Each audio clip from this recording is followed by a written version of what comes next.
Could this be the game that finally beats and dethrones The Sims as the premier life sim game? It's got an in-depth character creator, the graphics look amazing, the build mode is super in-depth, and it even lets you play as God in the city, adjusting the weather, the time of day, the season, and more.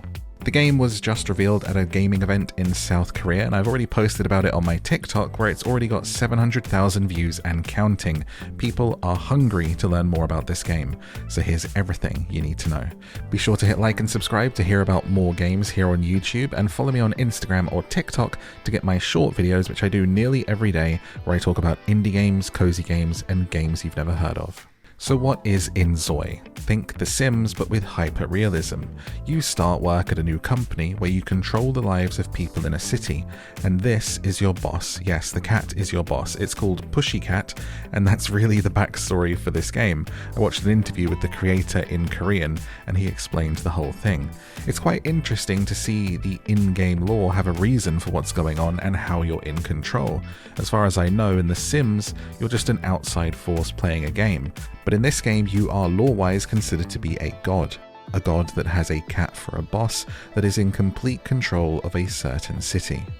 The game is being developed in Unreal Engine 5, so the graphics look amazing, but so far a little unoptimized. This isn't my video lagging, it's their trailer. The official gameplay that has been released has a pretty low frame rate. The game is in early development, and optimization usually comes later down the line towards the end, so I'm sure that will improve. Much like in The Sims, you create your own character, make their decisions, get them a job. They can be a firefighter, a cashier, or become an idol. They can fall in love, start a family, and live their dream life.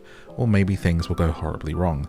There is death in the game. When a character dies, you'll be asked if you want to rewind time to the point of their death to avoid it, or if you just want to continue on. The creator has said that he wants part of the message of the game to be that things don't always go the way that you planned. Sometimes we just have to get on with things.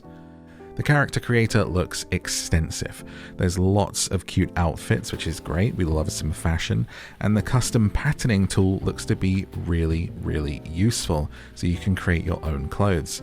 And they have incorporated AI as a custom patterning tool, so you can create any image or pattern that you want and put them onto your clothes, giving infinite possibilities for customization. A feature which you can also use whilst building your dream home to make custom artworks and patterns for furniture and paintings on the wall.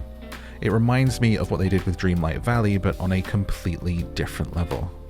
It's a little touch like that which I think could really set this game apart and make it feel like your own. Other features that stand out as different to The Sims is the ability to schedule your ZOI's life for the whole week, using the schedule tool to set up their lifestyle, what they do on what day and at what time. Every ZOI has traits, desires, skills you can level up, and preferences, which would be things that they like and don't like. Matching up those preferences with another ZOI will affect romance in the game, or not getting on with another character. It's apparently very quick to fall in love, get married, and have a baby in the game at the moment, but it's an early build, and I feel like they just wanted people testing it out to get to experience that side of things. I would expect it to take a lot longer in the finished game. And yes, your ZOIs can go to bed together and end up pregnant and have a baby.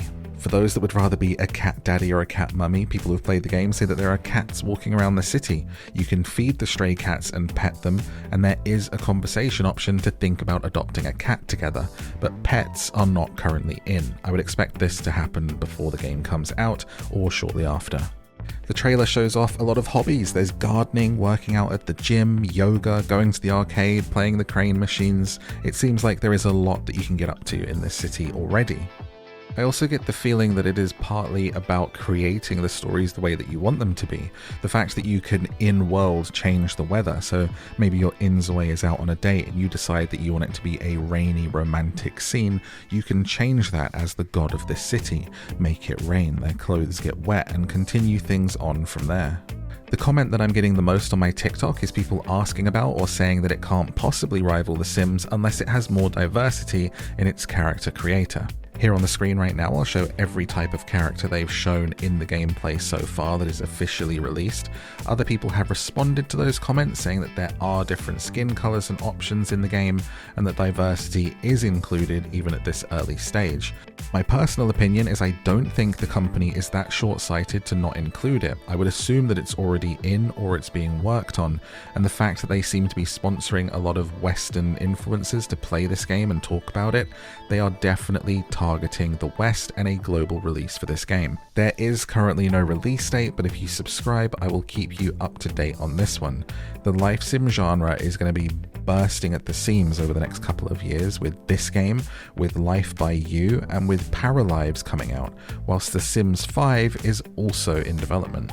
It's a genre that I personally enjoy, and I can't believe that The Sims has had this monopoly on it for so long. Finally, it looks like we're getting some competitors, which should not only be fun to play in themselves, but let's hope that it wakes EA up a little bit and they pull their fingers out for the next Sims game. These games have a great opportunity to take over some of the market, and possibly, let's hope as a side effect of that, they wake EA up so that they make The Sims great again and create the kind of game that the players want to play. Let me know in a comment what you think of this game, which life sim game you're most excited to get your hands on, and hit that subscribe button to stay up to date on this one and hear about a bunch more exciting games coming soon. And I will see you in the next video.